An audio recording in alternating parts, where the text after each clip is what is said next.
বাংলার রাজনীতিতে হয়ে গেল এক নজরবিহীন মহাপ্রলয়। হাইকোর্টের কড়া নির্দেশে শেষ পর্যন্ত গতকাল বিকেল 6টায় ভবানী ভবন সিআইডি হেডকোয়ার্টারে হাজির দিতে বাধ্য হলেন তৃণমূল সাংসদ অভিষেক বন্দ্যোপাধ্যায়।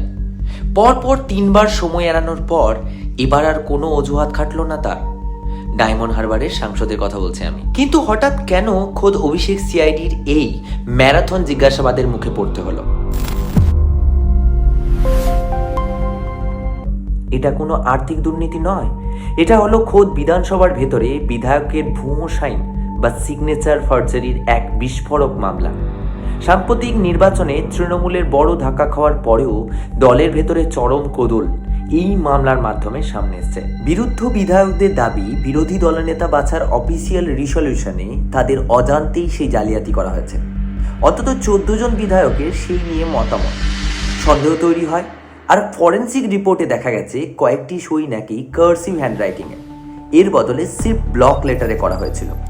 আর এই ক্লু খুঁজতেই সিআইডি ইতিমধ্যে অভিষেকের ক্যামেক স্ট্রিটের অফিস ও সঙ্গে কালীঘাটের দলীয় কার্যালয়ে উলট পালট করে ফাইল ও হার্ড ড্রাইভ বাজেয়াপ্ত করেছে।